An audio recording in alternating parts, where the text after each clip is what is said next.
Question 1 says factor 10x to the third minus 15x to the seventh. So the first thing we always want to do when we factor is look for our greatest common factor. So first let's look at our coefficients here, 10 and 15, and we can see that the greatest common divisor of 10 and 15, in other words the largest number that goes into both 10 and 15 is 5, so we're going to factor out a 5. And now we also look at x cubed and x to the seventh, and so we see, well, what is the greatest amount of x's that these have in common? And they both have at least x cubed in them, so we can also pull out x cubed. So our greatest common factor is going to be 5x cubed. And so now we want to look at each term and see what we have left over once we factor out or divide out 5x cubed. So looking at the first term, we want to see what we get when we divide out 5x cubed, or say 5x cubed times what would give us the first term? Well, 5 times 2 would give us the 10, and x cubed, we already have the entire x cubed term there, so we wouldn't need anything else. 5x cubed times 2 gives us 10x cubed. Now we have our minus, let's bring that down. So 5 times what would give us 15? Well, 5 times 3 would give us 15. And then x cubed times what would give us x to the seventh?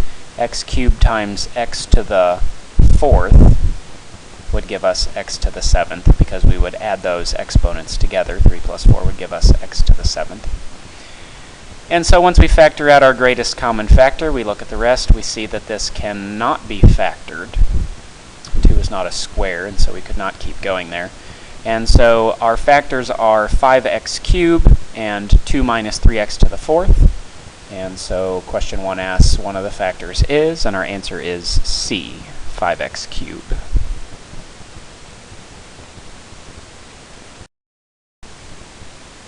Question 2 says factor 4x cubed minus 10x squared plus 8x.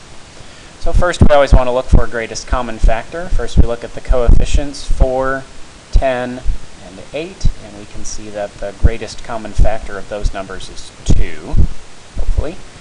And now we turn to our variables x cubed, x squared, and x. Well, each term has at least an x in it, so we can also factor out an x. And now we look at what's left over in each term here. So 2x times what would give us our first term, 4x cubed, so 2 times 2 would give us 4. And x times what would give us x cubed? X squared. Now we look at the second term, so 2 times what would give us negative 10? Well, we'd need a negative 5 there. And x times what would give us the x squared back? Well, we'd need an x still in that term. For the last term, 2x, what times 2x would give us positive 8x? And the answer there is just a positive 4. 2x times a positive 4 would give us positive 8x. And so we have our greatest common factor and our other factor here, and we always want to see if we can factor farther here.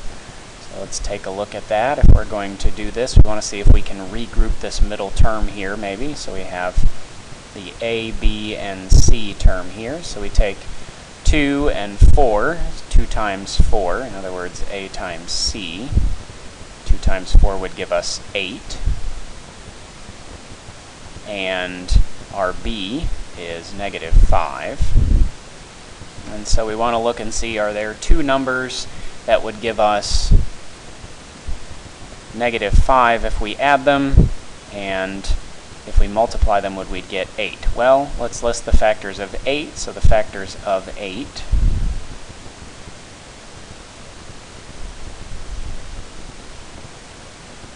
are going to be, so 1 times 8 will give us 8. And then the next one, 2. 2 also goes into 8. 2 times 4 would give us 8. 3 does not go into 8, and then 4 does, but we already have 4 in a pair here. So our only options here are 1 times 8 and 2 times 4. And we can see that if we take 1 and 8 and add or subtract somehow, we're either going to get 9 or 7, positive or negative here. If we try to add or subtract 2 and 4, we're either going to get 2 or 6 somehow. So we can never end up with 5. So since we can't find two factors that will add up to give us negative 5 somehow, then we cannot factor this any farther, and so we say this is the fully factored form here. So 2x times the quantity 2x squared minus 5x plus 4 is our answer, and so it says one of the factors is, and we should choose answer choice B. 2x squared minus 5x plus 4.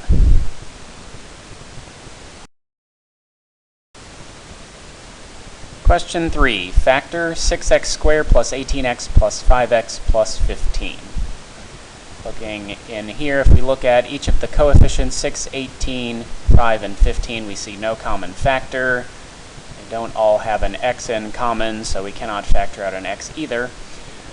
Whenever we have something to be factored that has 4 terms in it, the only way we know to factor something that has 4 terms is to simply use the factor by grouping and look at each pair. So here we can look at the first pair of terms here and figure out the greatest common factor. So looking the greatest common factor, let's look at the coefficients first. 6 and 18, the greatest common factor of those is 6. And we also see that each of these terms in the first pair has an x. So 6x is our greatest common factor for the first pair. And now we look at what's left over in the first pair. So 6x times what would give us the 6x squared? Answer, we'd need another x there. 6x times x would give us 6x squared. And 6x times what would give us a positive 18x? And it would need to be a plus 3 there. 6x times 3 gives us 18x. Alright, so now we're saying that x plus 3 must be a factor of this first pair here. Well, in order for it to be a factor of everything, that means that x plus 3 must also be a factor of the second half here. So we immediately copy that down, and we check and look at our second pair here and say, is it possible what times x plus 3 would give us this second pair here? We can just look at what times x would give us 5x or a positive 5x. Well, it would have to be plus 5. And now we check and see if it works. 5 times x would give us plus 5x, and a plus 5 times that plus 3 would give us plus 15. So this works here. So now we're saying x plus 3 is a factor of both pairs, so x plus 3 is a factor of the whole thing. And how many times do we have x plus 3? Well, we have it 6x times over here, and we have it 5 times over here. So we have it 6x plus 5 times, is how many times we really have it. In other words, our insides, notice that match, they stay a factor, and our outsides become a factor together. And so our factored form of this problem is 6x plus 5 times x plus 3. And question number 3 says one of the factors is, and if we look down our choices, we notice that 6x plus 5 is one listed there, and that is answer choice D.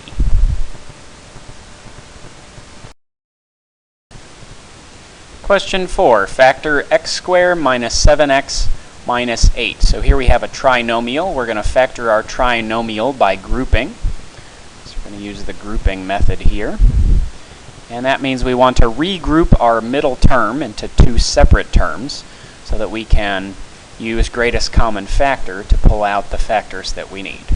Okay, so grouping, again, we look at A times C, and we look at B. That's what we're interested in. So again, remember, this is our A term, this is our B term here, and this is our C term. So the coefficient for the A term is 1, and our constant term is negative 8. So A times C is going to be negative 8, and our B coefficient there is negative 7. Okay, so we're looking at A times C is negative 8, and we're looking at B being negative 7.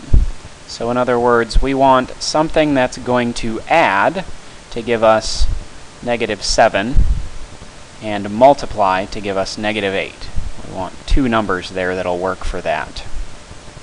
So we start by listing the factors of 8 here.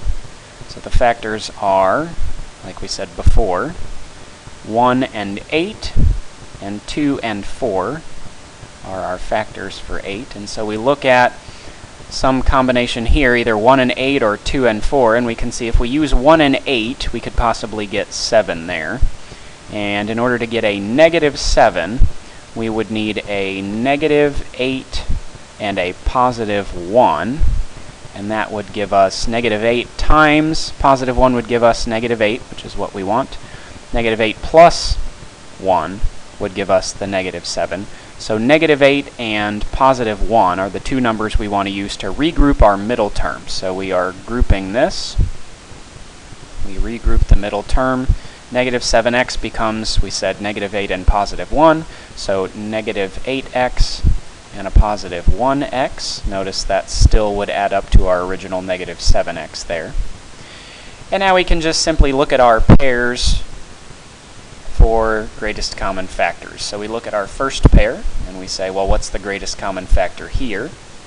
Well, they each have at least an x in common, so we could pull an x out, factor in x, and say what's left over in each term. X times what would give us x squared? X times x would give us the first one. And x times what would give us negative 8x? X times a minus 8 would give us negative 8x. Okay, so if x minus 8 is a factor of this pair here, then we immediately copy it down and check to see if it is a factor of this second pair over here. And we say, what times x minus 8 would give us 1x minus 8? Well, the answer is just positive 1. 1 times x would give us 1x, and 1 times negative 8 would give us negative 8. And so our insides stay a factor, so x minus 8 is a factor of the whole thing. And how many of those do we have? Our outsides become a factor, so x plus 1 is our other factor. So we have the factored version is x plus 1 times x minus 8. If we look at our factor choices on number 4, we can see that x minus 8 is on the list, and so that is answer choice B.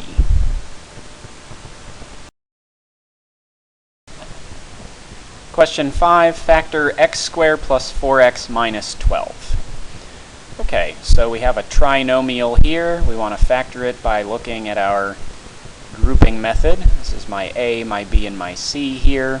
So A is going to equal 1, B is going to equal 4, and C is going to equal negative 12.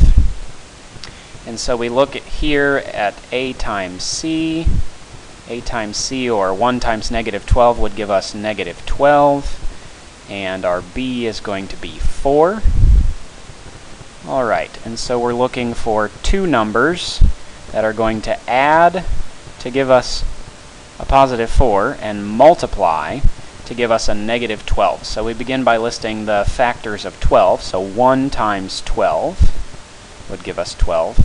2 goes into 12, so 2 and 6. 2 times 6 is 12. 3 also goes into 12. 3 times 4 would give us 12. And then the next factor up would be 4. We already have that, so we're going to start repeating so we can stop. These are all the different pairs we can use here, and so we want to figure out, is there a pair here that we could add or subtract in some way to give us 4?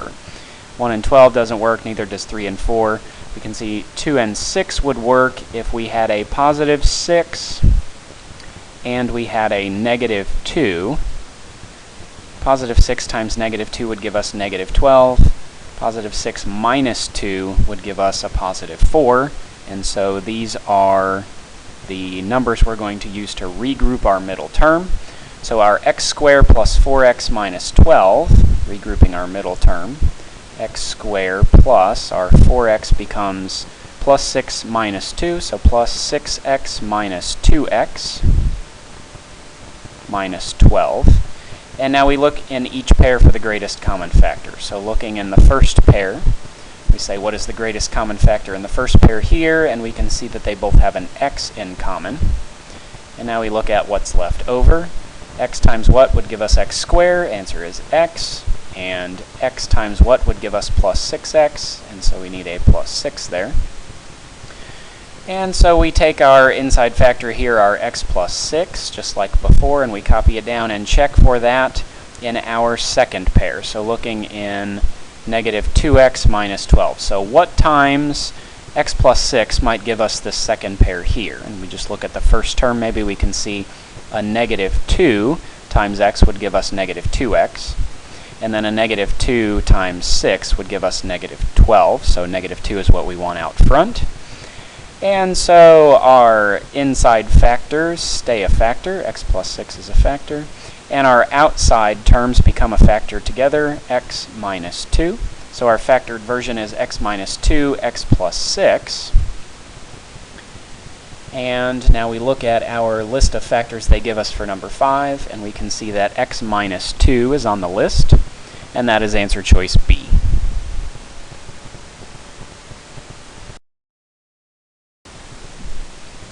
Question 6, factor 3x cubed minus 6x squared minus 24x. So first thing we want to do is always check for greatest common factor. We look at the coefficients of each term, and we can see that they're each divisible by 3, so we're going to at least factor out a 3. And now we look at the variables. We have x cubed, x squared, and x, so they all have at least an x in there. So our greatest common factor for each of those terms is 3x. And now we look at what's left over in each term. So 3x times what would give us 3x cubed? And we would need an x squared there to get that. Alright, and 3x times what would give us negative x squared? So we'd need negative 2. 3 times negative 2 is negative 6. And x times x would give us the x squared. And 3x times what would give us minus 24x? Well, we already have the x, so 3 times what would give us negative 24? We just need negative 8 there. Alright, so we've factored out our greatest common factor. Now we want to look at the rest of it and see if we can factor that. So here we have a trinomial left, so we want to go ahead and look at seeing if we can regroup the middle terms. We want to look at our grouping method here. And so here a is going to be 1, b is going to be negative 2, and c is going to be negative 8. And so we ask the question, what is a times c? A times c, 1 times negative 8 is going to be negative 8. And b is negative 2. And so we're looking for the two numbers that will add to get negative 2 and multiply to get negative 8.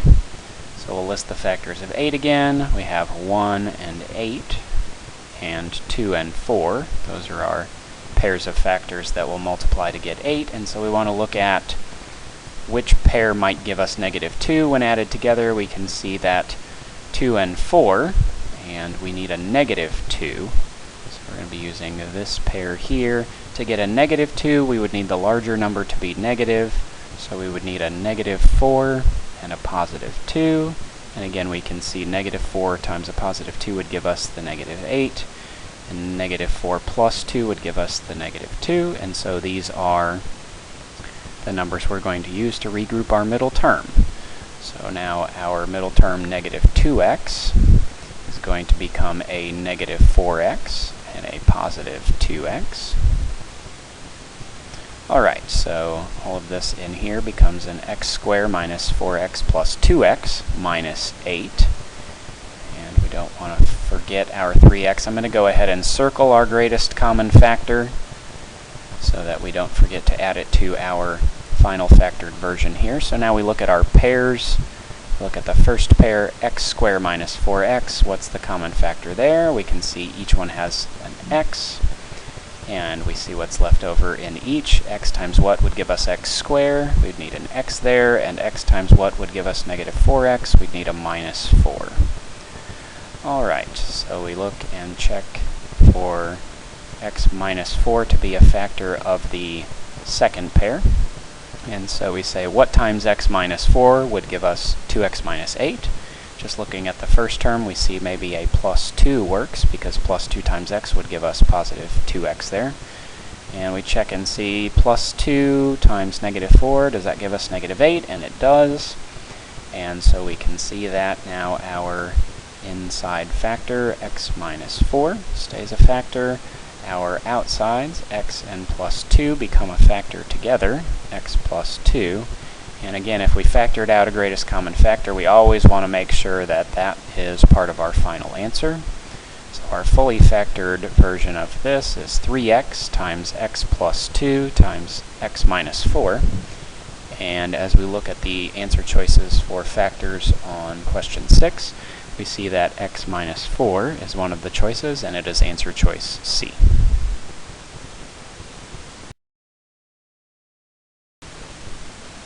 Question 7 says factor 36y squared plus 84y plus 49.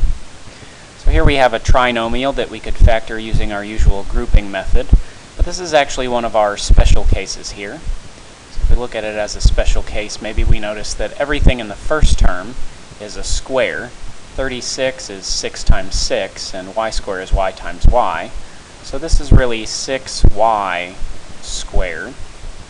And if we look at the last term here, plus 49, that's also a perfect square, and that is 7 squared. So if we look at sort of thinking of our theorem for the special cases of factoring, if we look at a plus b squared, we have the formula a squared plus 2ab plus b squared. And we can see here that if my a is 6y and my b is 7, 2ab is going to be 2 times 6y times 7, which just happens to give us 84y. In other words, my a is 6y, my b is 7, and plus 84y happens to be double the amount of a times b. A times b here would be 42y. And double that would give us the 84y. So this is one of our special cases. So we say a here, our first term is 6y. B here, our second term is 7. And this is 6y plus 7 squared. And so if we look at number 7, one of the factors, 6y plus 7 times 6y plus 7 is what we have. And so really the only factor here is 6y plus 7. We just have it twice. And that is answer choice D.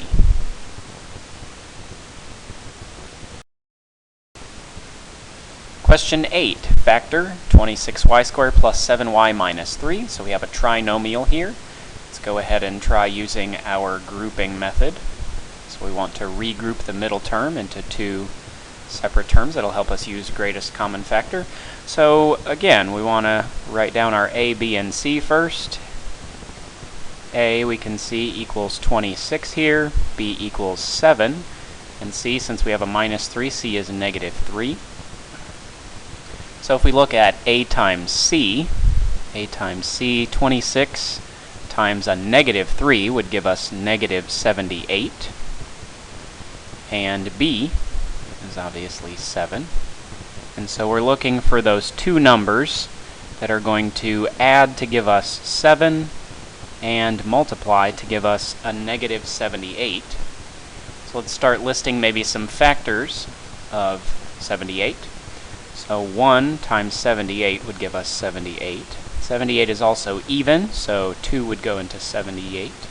And it goes in 39 times, so 2 times 39 is 78. 78 is also divisible by 3. And 3 times 26 would give us 78. And 78 is not divisible by 4 or 5. It is divisible by 6. 6 times 13 would give us 78. And actually we can stop there because we notice maybe 6 and 13 are 7 apart, and so there's a good chance we'll be able to get 7 from those. So we need a positive 7. That means the 13 is going to have to be the positive number, and 6 would have to be negative there. 13 times negative 6 gives us negative 78, and 13 minus 6 gives us 7. So now we'll regroup our 7y. So we have 26y squared. We're using here positive 13 and negative 6. So we get a plus 13y and a minus 6y. And now we look at the pairs. So here we look at the first pair and we say, what is the greatest common factor? 26 and 13 have a greatest common factor of 13. And they both have at least a y, so 13y is the greatest common factor here. 13y times what would give us 26y squared? The answer there is 2, and we'd need another y. And now 13y times what gives us positive 13y? The answer there just being 1, a positive 1. And so now we check and see if our 2y plus 1 is a factor of the second pair. So we ask ourselves, what times 2y plus 1 would give us the second pair? Well, let's look at the first one. We'd need a negative 6y, so maybe we'd try a negative 3 out here. Negative 3 times 2y gives us negative 6y. Negative 3 times 1 gives us negative 3. So it does work. Negative 3 works on the outside there. And so our 2y plus 1 is a factor, and our outsides become a factor, so 13y minus 3 is a factor, and that's our factored version of that. And so now we look at the answer choices for question 8. One of the factors is, we can see 13y minus 3 is on the list, and that is answer choice A. Question 9, factor 2y squared minus 7y minus 15. Here we have a trinomial. We'll use our grouping method again. So with grouping, I'm going to write down our A, our B, and our C. So here A is 2, B is negative 7, and C is negative 15. Alright, and so now we ask ourselves the question, A times C, 2 times negative 15 is going to be negative 30.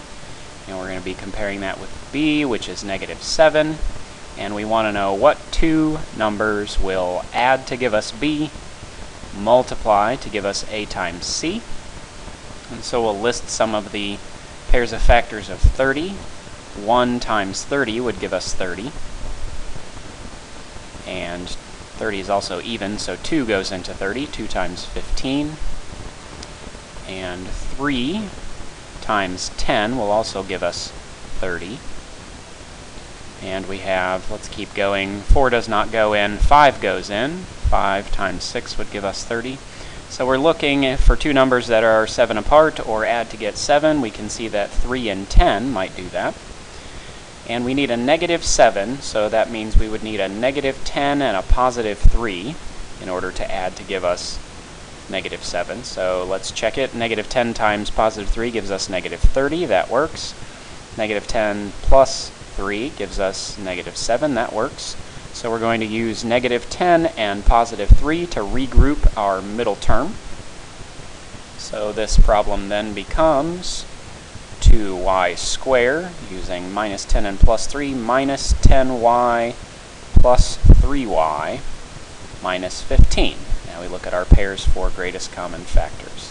Looking at the first pair, we see they're both divisible by 2, and they both have at least a y, so 2y is the greatest common factor there. 2y times what gives us 2y squared? We'd need another y there. And 2y times what gives us the second term? Well, we'd need a negative 5 to get the negative 10, and we already have the y here, so we don't need another y. And now we go ahead and copy down our y minus 5 here and check the second pair for this as a factor. So we say what times y minus 5 might give us this? Looking at y, trying to get 3y.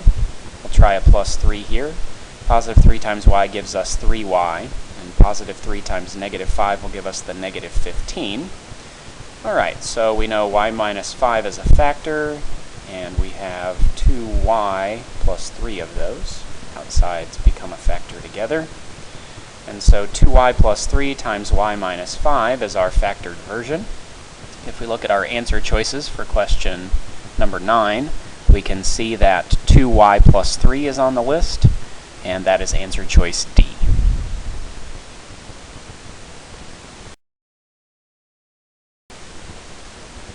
Question 10, factor 5x cubed minus 5x squared minus 100x. So first thing we want to see here is that there is a greatest common factor that we can factor out here. If we look at each of these numbers, they are each divisible by 5, so we're going to factor out a 5. And each term also has an x in the term, so we're also going to factor out x, so 5x is our greatest common factor.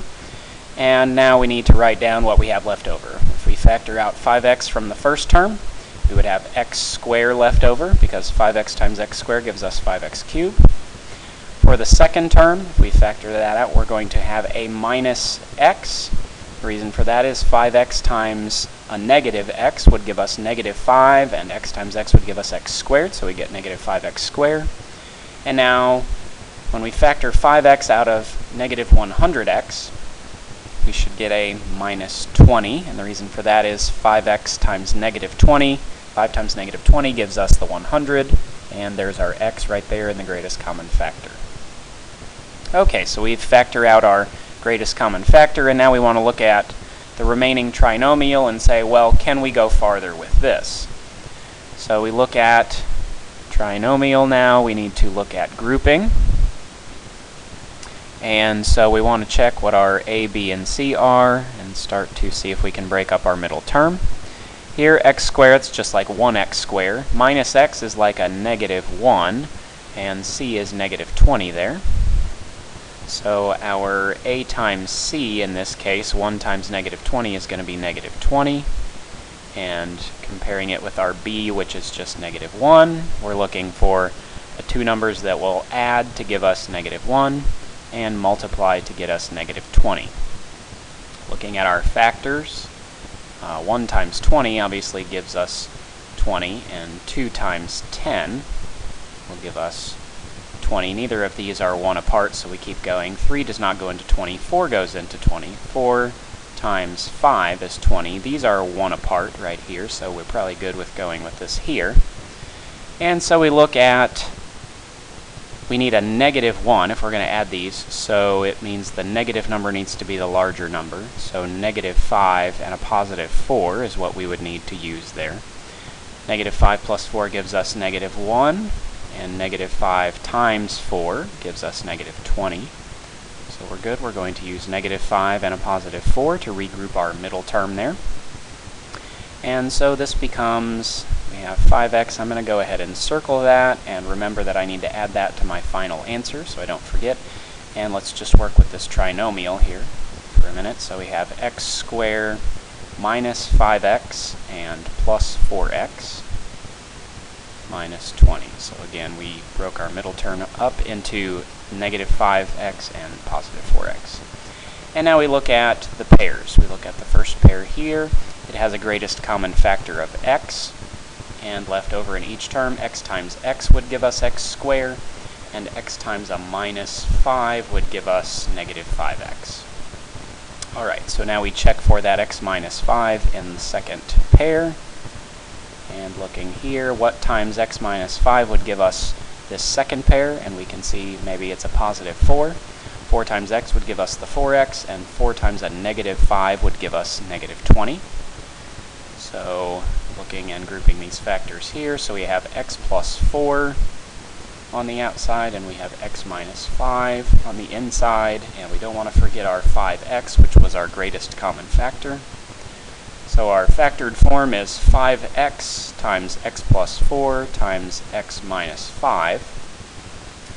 And if we look at our answer choices for question 10, we can see that x minus 5 is on the list there, and that is answer choice B.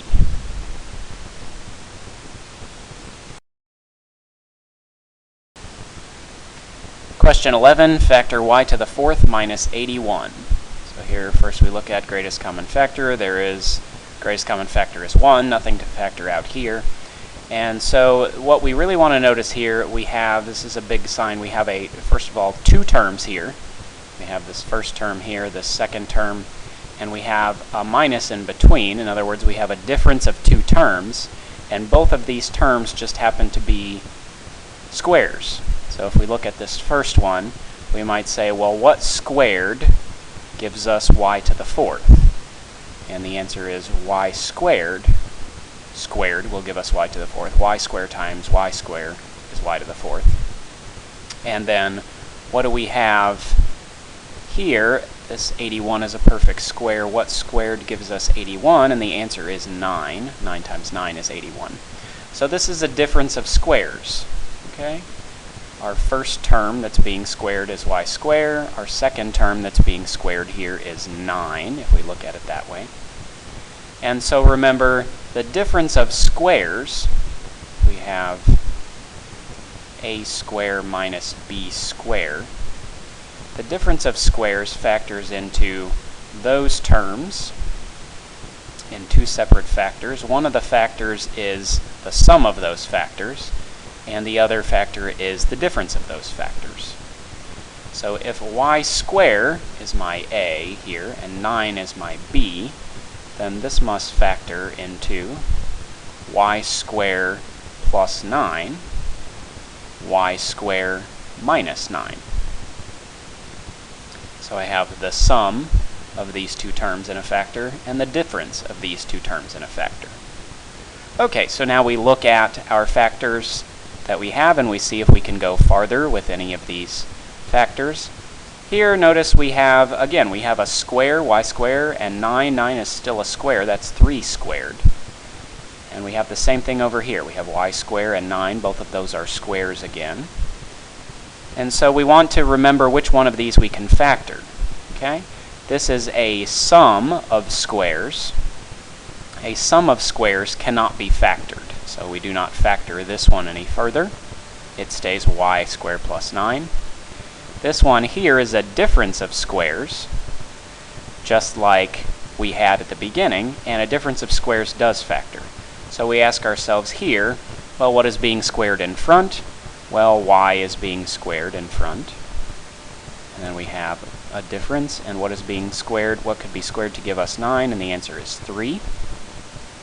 And so this y squared minus 9, difference of squares, is going to factor into the sum of those factors, y plus 3, and the difference of those factors, y minus 3. And we don't want to forget that we already have our factor of y squared plus 9. And we look at each of these factors, and none of these factors can be factored any further. So this is our fully factored version here. And we look at the answer choices for number 11, and it says one of the factors is, and y plus 3 happens to be on our answer choice list, and it is answer choice D.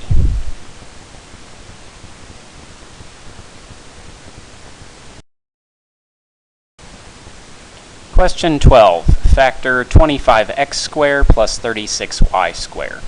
So we notice maybe right off the bat, first of all, we look at greatest common factor and see 25 and 36 have nothing in common. 25 is 5 times 5. And we can see that 36 is going to be 6 times 6. So already we may see that this is a square, and this is a square.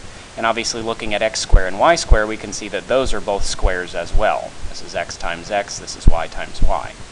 So we have a square here, so this entire first term is a square. 25x squared is 5x times 5x, in other words, 5x squared. And this second term here, the entire term there, is also a square. And it is 6 times 6 and y times y, in other words, 6y squared.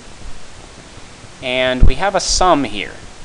And the one thing we want to remember that we sort of briefly talked about in question 11 is that the sum of squares cannot be factored. Okay? Sum of squares does not factor. And so right off the bat, we can stop our factor procedure. We see that we have a sum of squares, and we know a sum of squares does not factor, so we say number 12 cannot be factored, and that is answer choice E. Question 13, factor 9a squared minus 24a plus 16. So first we look for a greatest common factor. 9, 24, and 16 None of those have a common factor, and we don't have a in each and every term, so no greatest common factor bigger than 1 there. So this is a trinomial. We can do this by grouping, or we can actually realize that this is one of the special cases. This actually falls into a special case. If we notice, everything in the first term is a square. 9 is 3 squared. And this is obviously a square. And our last term here is 4 squared. So we see that the first and last terms are perfect squares. And if we see that, we may want to check for one of our special cases. Remember, we have a plus b squared and a minus b squared. We have those special cases there for factoring. And since this is a negative 24a in the middle, it would have to fall under the a minus b square case. And it does. So remember, a minus b square is going to be equal to a square minus 2ab plus b squared. Okay, here we can see our first term being squared here is 3a. And then we can see our last term here is 4. And if we look at the first term times the last term, 3a times 4 would give us 12a. And if we double that, in other words, multiply that by 2, 2 times the first times the last, that would give us 24a. And it is a negative 24a, so it does fit this case. So this actually factors as one of our special cases, 3a minus 4 squared. We could still do a problem like this with the grouping method if we wanted to. With the grouping method, we would end up comparing a times c, which ends up being 144, and b ends up being negative 24. And so we would ask ourselves what two numbers add to get b and multiply to get ac. And it turns out negative 12 and negative 12 are the ones that work out. And then we could just simply regroup this middle term, and we could factor normally using the grouping method. But if we do see it, and we see that it's one of our perfect square options, one of our special factoring cases, then we want to use that. That's certainly a shortcut that can help us out. Otherwise, we would need to do this by grouping. It would still work out as 3a minus 4 times 3a minus 4. And so if we look at question 13, the factor choice, the only factor choice we have is 3a minus 4, and that is choice C.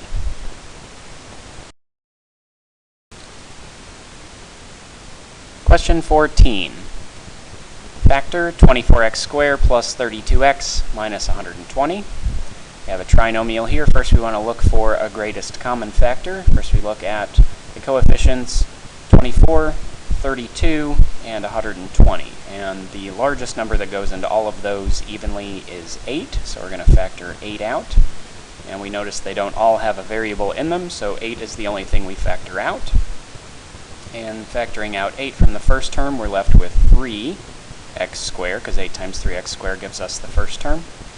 And for the second term, we're left with 4x, because 8 times 4x gives us 32x. And we're left with a minus 15 for the last term, because 8 times negative 15 gives us 120. Okay, so now we have a trinomial left over. We want to see if we can factor that farther. So we look at doing the grouping method again. And so we have a equal to 3.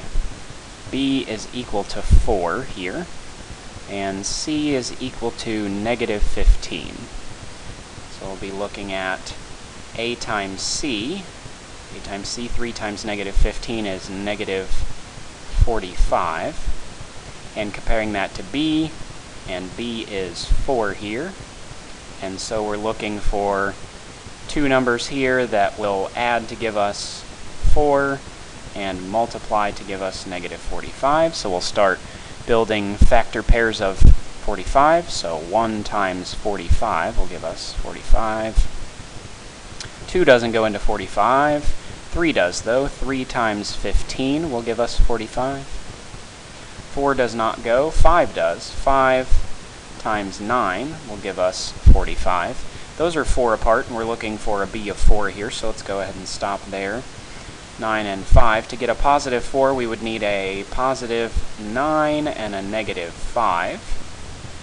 9 minus 5 would give us a positive 4, and 9 times negative 5 would give us negative 45, so those are the two numbers we'll use, positive 9 and negative 5. I'm going to go ahead and write my greatest common factor out here so I don't forget to add it to my final answer, and let's just work with this trinomial, so it becomes 3x squared, and we break our middle term up into plus 9 and minus 5, so plus 9x minus 5x minus 15. And now we look at the pairs. So we look at the first pair here, and we say, what is the greatest common factor here? Well, 3 goes into both of those numbers, and both of them have at least an x, so 3x is our greatest common factor. Left over, we should have x plus 3. 3x times x gives us the first term, and 3x times 3 gives us the second term. Alright, so now we check that x plus 3 in the second pair here, in our negative 5x minus 15, and we say what times x plus 3 would give us the second, and we need a negative 5x there, so we try minus 5 here. Negative 5 times x would give us negative 5x, and negative 5 times 3 would give us the negative 15, so negative 5 works there. And so now our 3x and minus 5 become a factor, 3x minus 5, x plus 3, and we always want to make sure that we don't forget to include our greatest common factor as part of our answer. So we have 8 times 3x minus 5 times x plus 3. That's our fully factored version. And now we look at the answer choices, and we see that 3x minus 5 is an answer choice here, and that is answer choice B.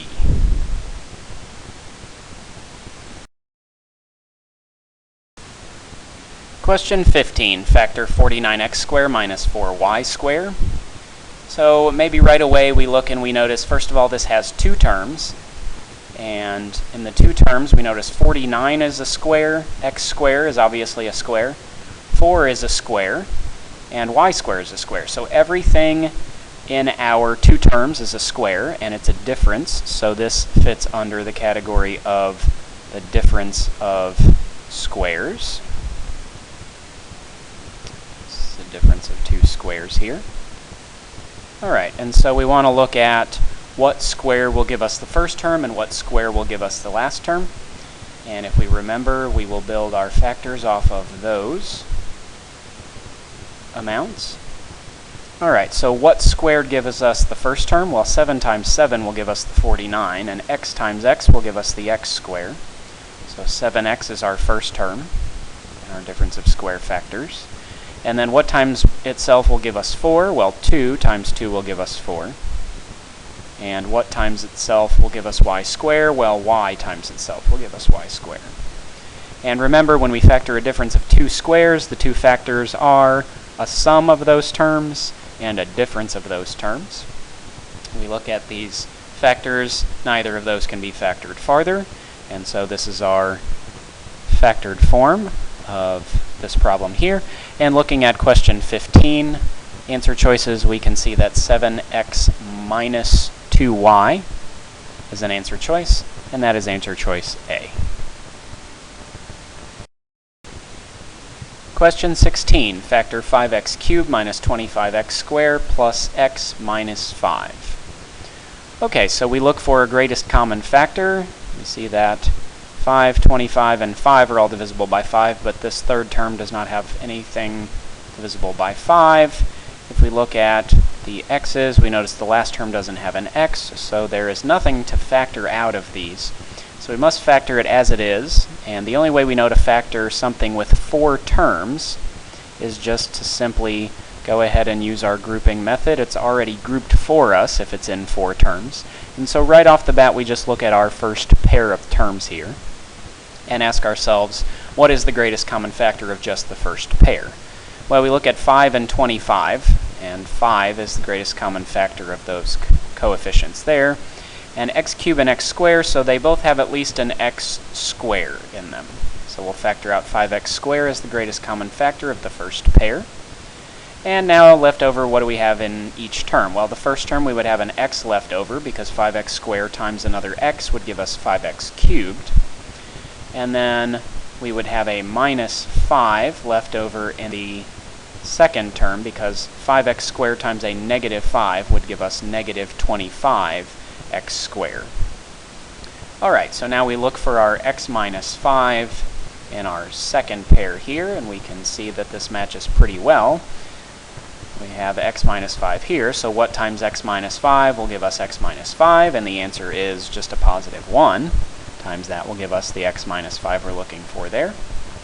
And so now remember our 5x squared and our plus 1 become a factor, and our x minus 5 that's in common stays a factor here. And we cannot factor 5x squared plus 1 farther. We cannot factor x minus 5 anymore, and so that is our factored version of that one. And looking at the answer choices for 16, we see that 5x squared plus 1 is on the list, and it is answer choice D.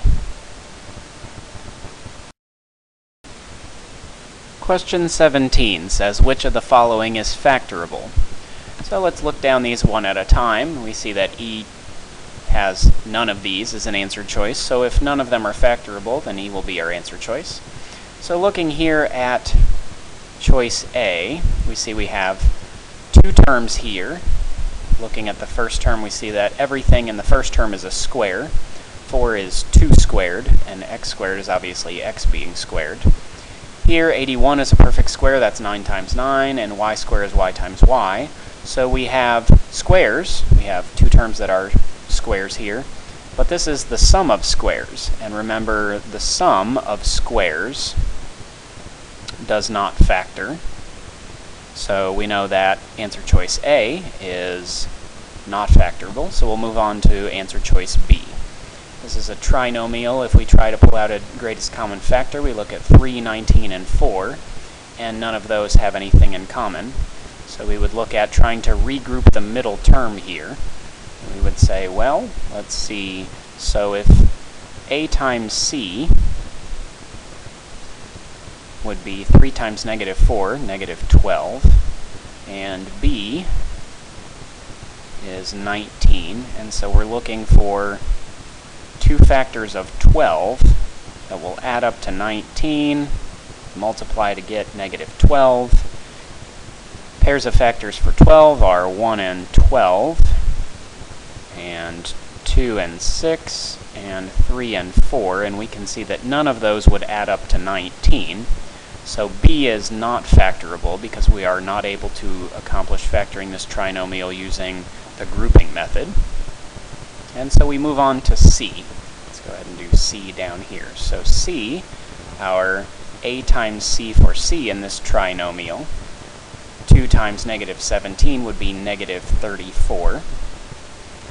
And our B is negative 5. And so we're looking here for two numbers that add to get negative 5 and multiply to get negative 34. And so we start writing down maybe some pairs of factors for 34. So 1 times 34, 2 times 17. And if we keep searching 3, 4, 5, 6, 7, 8, 9, 10, if we keep searching for other factors of 34, we actually see that 34 is not divisible by anything else. So if we look at trying to add or subtract either of these pairs to give us 5, to give us negative 5, neither of those would be able to add or subtract to give us negative 5. So since we cannot regroup this middle term, C is not factorable, so our only other option here is D, otherwise it's going to be none of these. So let's check option D here. So D, we look at, again, there's no greatest common factor for this one either. So we look at A times C. A times C, 6 times negative 2 would be negative 12, and B is 11, a positive 11. So we're looking for two numbers that would add to get 11 and multiply to get negative 12. So we look and see factors of 12 again. We already did it up here, 1 and 12, 2 and 6, 3 and 4. 1 and 12, we could possibly get 11 from that if we had a positive 12, and if we had a negative 1. 12 times negative 1 would give us negative 12, and 12 minus 1 would give us 11, so we would want to regroup in terms of positive 12 and negative 1. So then we could go ahead and continue with D. We'll continue up here, maybe.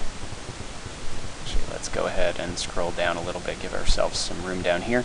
So we look at regrouping D, 6x squared, the middle term becomes a plus 12x and a minus 1x, or a minus x if you want to write it that way.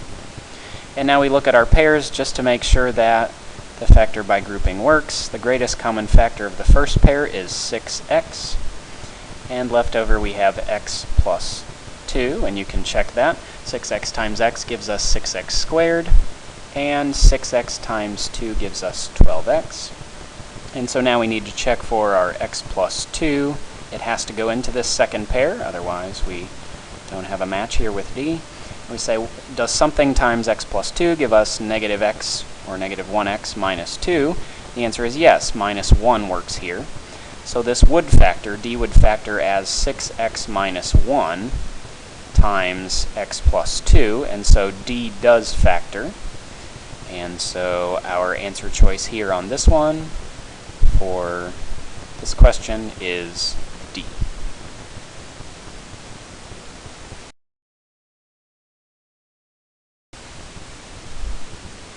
Question 18. Solve 3x squared plus 36x equals 0. Okay, so when we're solving these equations, we have some sort of a polynomial here equals 0. One method to do this is to factor and look at the factors compared to 0. And this is good because one thing we want to be aware of is the multiplication property of 0. Something that's true for 0 that is not true for any other real number.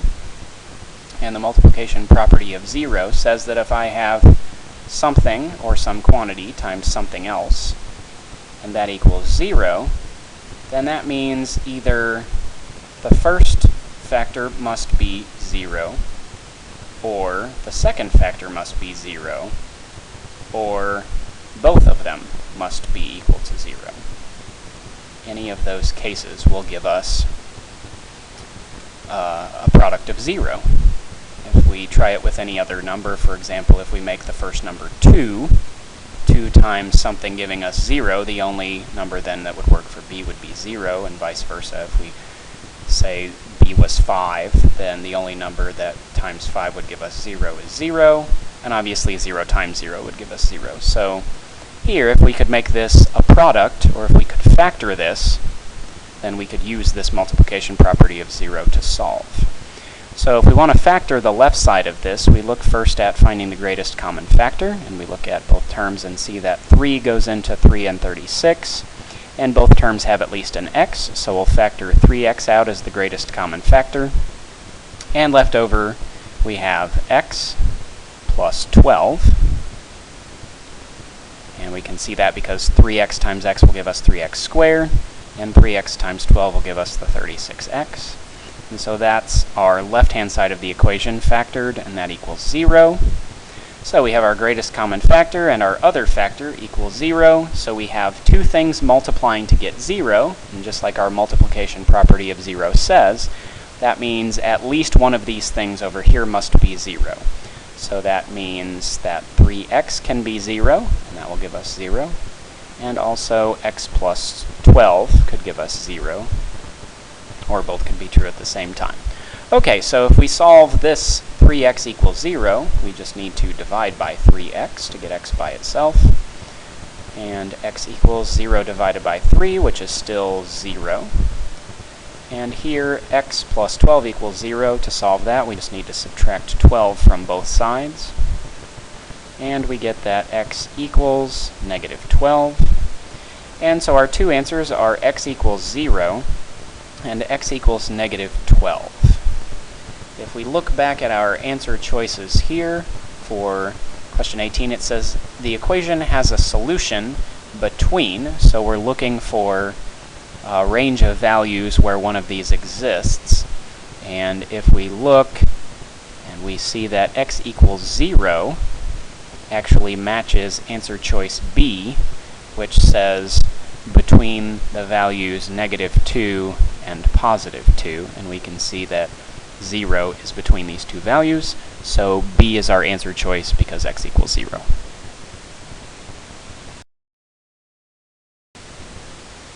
Question 19 says solve for x squared minus 16x plus 15 equals 0. Okay, so if we can again factor this and then set each factor equal to 0, we'll be able to get our answer choices here. If we look at finding a greatest common factor, we see that nothing bigger than 1 goes into any of these, so we'll just factor this as a trinomial using our grouping method. And so we'll regroup our middle term. Let's look at what a times c is. A times c, 4 times 15 is 60. And we're going to compare that with b. b is -16. So we're looking for two numbers that will add to give us -16 and multiply to give us 60. And so let's write down some of the pairs of factors of 60. We have 1 and 60. 1 times 60 will give us 60. 2 times 30 will give us 60. Keep going in order. 1, 2, 3. 3 times 20 will give us 60. 4 times 15 will give us 60. 5 times 12 will give us 60. 6 times 10 will give us 60, and if we see we can stop right there, we can use 6 and 10 to get us a -16. If we have a -10 and a -6, -10 times -6 will give us the 60 here, and -10 plus -6 will give us -16. So we can regroup our middle term as -10x and -6x, so let's go ahead and do that. So we get 4x squared minus 10x minus 6x plus 15 equals 0. And so now we just look at our pairs. Looking at the first pair, our greatest common factor there, 2 goes into 4 and 10, and both of these terms have an x. 2x is our greatest common factor, and left over in the first term we have 2x. Left over in the second term we have a -5. And again, we check it. 2x times 2x would give us 4x squared, and 2x times -5 would give us -10x. So now we check for our 2x minus 5 in this factor over here. And we see what times 2x minus 5 would give us the second pair here. And we would need a -3. -3 times 2x will give us the -6x, and -3 times -5 will give us +15. So the factored version of this equation is 2x minus 3 times 2x minus 5 equals 0. And so now we said multiplication property of 0, if two things multiply to get 0, that means one or both of them is 0. So 2x minus 3 equals 0. We set our first factor equal to 0. And now we set our second factor equal to 0. And the solutions to these equations will give us the solutions to the original equation. So here we need to add 3 to both sides to solve. And we get 2x equals 3 when we divide both sides by 2 here. That's going to give us that x equals 3 over 2, or 3 halves. Over here in this equation we need to add 5 to both sides to get the x term by itself. And we get that 2x equals 5 after that. And then to get x by itself, we divide by 2 on both sides, and we get that x equals 5 over 2, or 5 halves. And so we get answers of x equal to 3 halves and 5 halves, and that is answer choice E.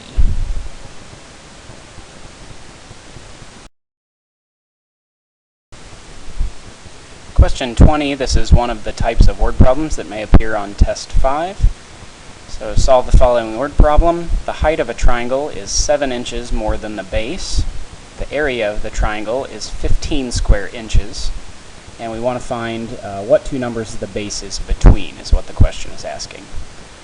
So first thing, we have the height of a triangle is 7 inches more than the base. So I'm going to go ahead and call the height of my triangle is going to be h. So h is my height for the triangle.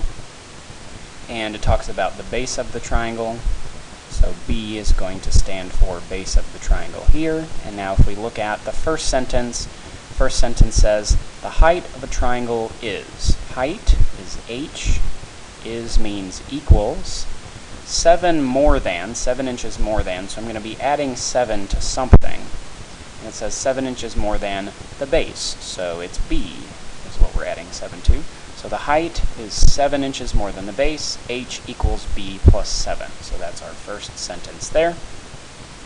Second sentence, the area of the triangle is 15 square inches. So in order to do this problem, we have to know the area of a triangle. So area of a triangle, and the formula for that is 1/2 times the base times the height. That's the formula for the area of a triangle. So the area of a triangle is 15 square inches, then that means 1/2 times the base times the height equals 15 square inches, so 15. And now we have two equations here. We have two variables, and we can see maybe that the first equation is set up as a substitution for h. We have h equals b plus 7. So we could take that information and plug that in for h in the second equation. So if we take this h substitution, plug it in the second equation, we have 1/2 times b times the base times h, but we said h is b plus 7. b plus 7 equals 15. Alright, so that's what we have there. So if we keep going, let's go ahead and sort of simplify this. So we have 1/2 b times b is going to give us 1/2 b squared. And then we have 1/2 b times plus 7. So that gives us 1/2 times 7 is 7/2 b. And that equals 15. So again, we distributed our 1/2 b into b. That gave us 1/2 b squared. 1/2 b distributed into our 7 gave us 7/2 b equals 15. Okay, well here we can see these fractions are probably going to make it a little bit more difficult for us to solve. So let's go ahead and eliminate the fractions by multiplying this equation by 2, which is the least common multiple of our denominators here. So 2 times 1/2 b squared is just going to give us b squared now. And 2 times 7 over 2 b, so 7 times 2 divided by 2 is just going to give us 7b there. And then 2 times our 15 will give us 30. And now in order to solve an equation with a polynomial here, what we want to do is we want to get everything on one side because we want to use that multiplication property of 0. So if I could get the right side to equal 0, then we could solve by factoring. So we need to subtract this 30 from both sides. So we get b squared plus 7b minus 30 equals 0. So we want to now try to see if we can solve this for b. So we'll scroll down here, and so we have, let's try the grouping method now. So grouping, we're going to group this here. We have our a coefficient for our first term is 1, b for our second term it is 7, c is negative 30. And so if we group this, a times c is going to be negative 30, and b is going to be a positive 7, and we're looking for the two numbers that we'll add to get 7, multiply to get negative 30. We can list the factors of 30, 1 times 30, 2 times 15, 3 and 10. Once we get to 3 and 10, I think we can stop because 3 and 10 are 7 apart. So we try maybe a positive 10 and a negative 3 here. And we can see those will be the numbers we need. So we go ahead and regroup our middle term as a plus 10b and a minus 3b.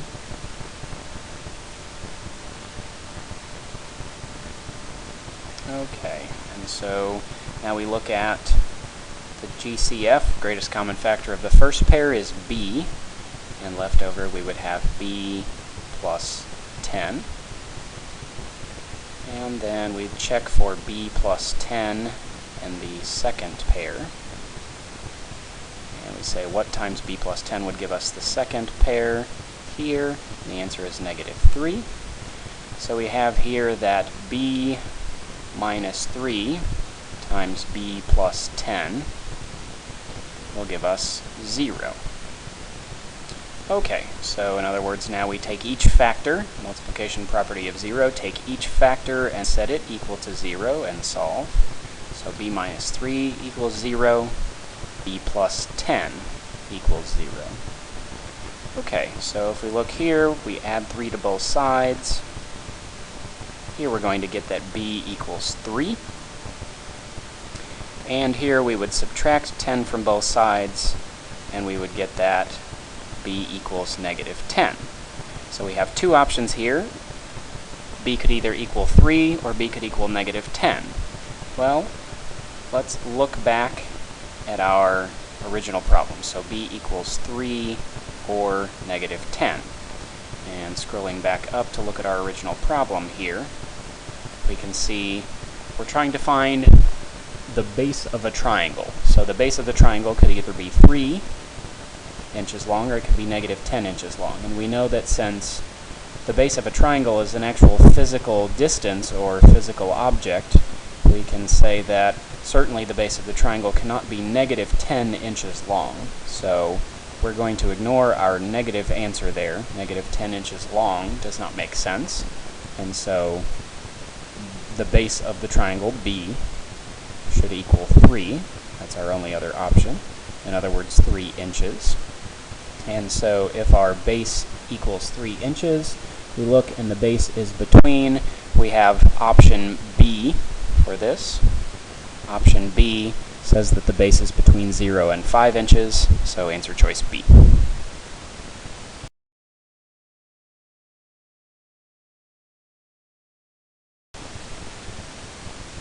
Question 21. Solve the following word problem. The sum of two numbers is 20. Their product is 96, and they want to know in what range of values the larger number is. So this is another option for one of your word problems on test 5. So let's go ahead and translate our first sentence here. So the sum of two numbers is 20. So maybe let's call our numbers x and y. So if we call our numbers x and y, the sum of those two numbers would be x plus y. And the sum of two numbers is 20 means equals 20. And so that's our first sentence there. Second sentence, their product is 96. So we want to know that the term product means multiply. So x times y is going to equal 96. Their product is 96. Okay, so we want to be able to use the information from equation 1 maybe in equation 2 and see if we can solve. So let's look at x plus y equals 20. Doesn't really help us in our current form because here we have a product, and so we can't use any sort of elimination method or addition method. But we could use a substitution. If we could go ahead and solve the top equation for one of the variables, then we'd have a substitution. So let's go ahead and create a substitution here. So working with x plus y equals 20, maybe I'll just, since x is at the front, maybe I'll just go ahead and create a substitution for x. So if I subtract y from both sides, that would give me x equals 20 minus y. And now I have a substitution for x that I can plug into the other equation. So I'm going to go ahead and take this x substitution here. X is 20 minus y, and so I'm going to put that in for x in the other equation. So in the other equation, x times y equals 96 becomes 20 minus y times y equals 96. Okay, so now let's do some distributing here. When we distribute the y in, we get 20y minus y squared equals 96. And so now, if we're going to solve this, we have an equation here. We want to get 0 on one side of the equation. So maybe I'll go ahead and just move everything to the right. So to get rid of the positive 20y, I would need to subtract 20y from both sides. So I'll do that over here. And to get rid of the minus y squared, I would need to add y squared to both sides. So we'll go ahead and add y squared to both sides. Okay, so go ahead and continue over here. That's going to give us 0 on the left side. And now I'm going to write these in order of powers here. So on the right side, we'd have a positive y squared and a minus 20y and a plus 96. So 0 equals y squared minus 20y plus 96. Okay, and so now we want to see if we can, again, use the multiplication property of 0 to solve this by factoring the polynomial there. So if we look at that, we have a trinomial. Scroll down a little bit. And so we want to try using the grouping method. So we'll group this trinomial here. And let's look at a times c. A times c here. A times c is 1 times 96, which is 96. And b, we're going to compare it to b, which is a negative 20. Okay, so we're looking for two numbers that will add to get negative 20, multiply to get a positive 96. And so let's begin building factors of 96 in pairs. So 1 times 96 will give us 96. 2 times 48, and we'll keep going. 3 times 32 will give us 96. And 4 times 24 will give us 96. We can go ahead and I think probably stop right here. Notice that 4 and 24 are 20 apart, and so we can probably get our 20 here. So in order to get a negative 20, we would need a negative 24 and a positive 4 there, and it looks like that would give us a negative 96. So that's not what we want there, so we need to keep going. So I'm going to go ahead and erase my 24 and 4 there. Let's keep going. That wasn't it. So let's say 5 doesn't go into 96, but 6 does. 6 and 16. 7 does not go. 8 goes. 8 and 12. 8 and 12 goes. And again, 8 and 12 add up to 20. So now let's maybe check 8 and 12 are the numbers we're looking for. So in order to get a negative 20, we would need both of those to be negative. A negative 12 and a negative 8. And this time it's going to work. Negative 12 plus negative 8 will give us negative 20. And negative 12 minus times a negative 8 would give us a positive 96. And so that's how we'll regroup our middle term. We'll use negative 12 and negative 8. So this becomes y squared minus 12y minus 8y plus 96. And now we look at our pairs. We look at our first pair here. Greatest common factor of the first pair is going to be y. And left over, we should have a y in the first term left over and a negative 12 left over in the second term. And so now we check for y minus 12.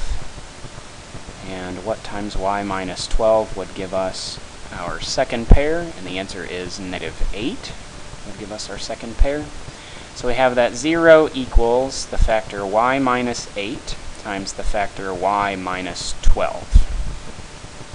Okay, so if we look here and we set each factor equal to 0, so this first one tells me that y minus 8 equals 0, and the second factor tells me that y minus 12 equals 0. And we can see here, if we add 8 to both sides, that this answer is going to be y equals 8. And over here we can see that if we add 12 to both sides, that we're going to get y equals 12. And so we have y equals 8, y equals 12. And we can see that if we go back up to our original, thinking about 8 and 12. So if y was 8, x plus y being 20 would give us that x would be 12, so we get the other number. And if y were 12, x plus 12 giving us 20 would give us that x is 8. So either way, we get that 8 and 12 are the numbers that we're looking for. The larger number is between, is what it's asking. The larger number here is 12. And so if we look at our answer choices, the larger number is between 10 and 15, which is answer choice D.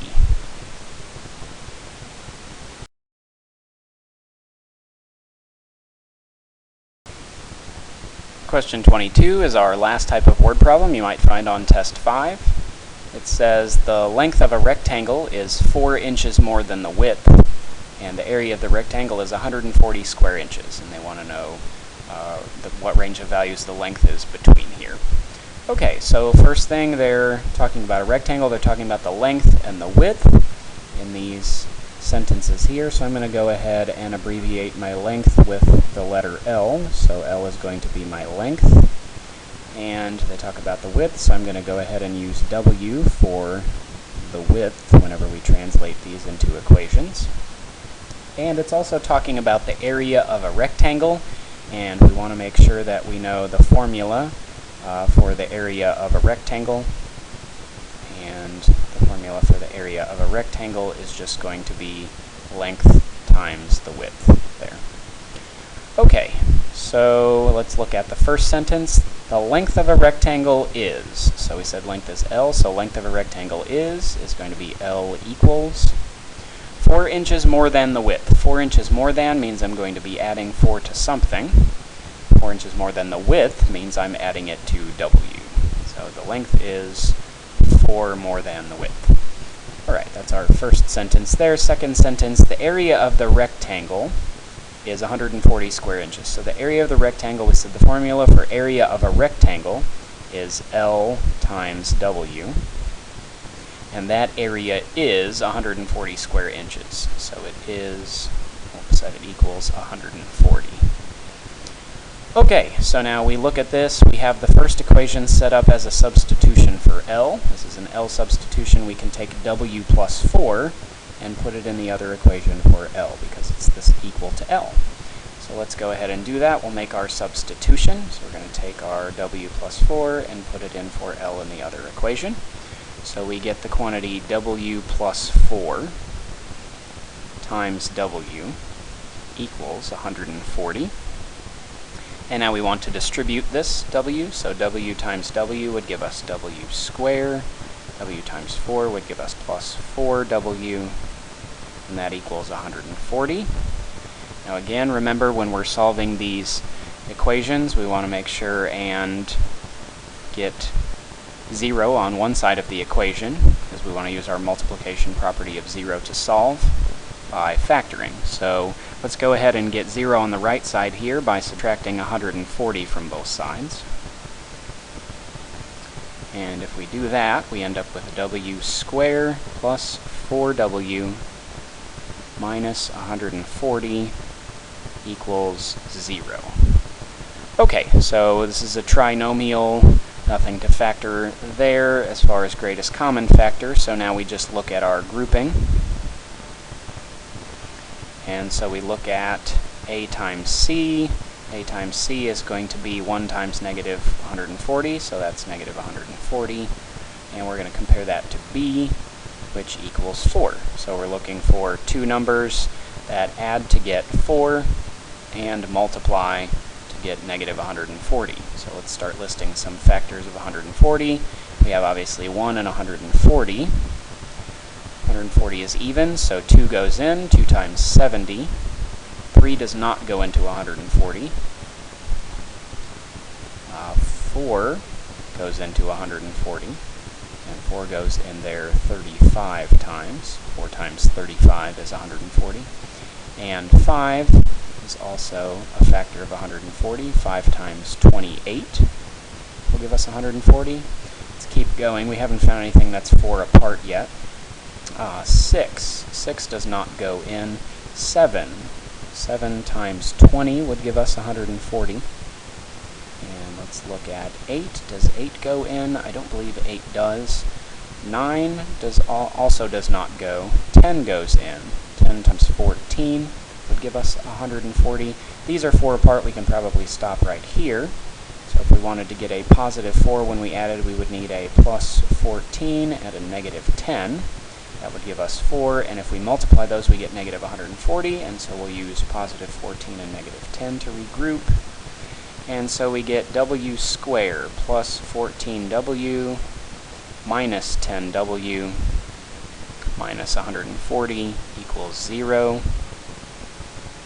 Okay, and so now we look at the first pair, and our greatest common factor for the first pair is w, and left over would be w plus 14 in the first pair. And so now looking for that w plus 14 in the second pair, we can say what times w plus 14 would give us this second pair here, and the answer is negative 10. So now we have the factored version being w minus 10 times w plus 14, and that equals 0. We're going to scroll down just a little bit to finish.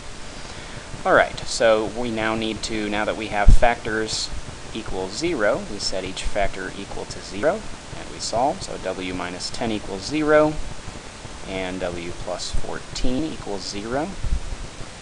And here we see if we add 10 to both sides, our first answer is going to be that w equals 10. And here if we subtract 14 from both sides, our second answer is going to be that w equals negative 14.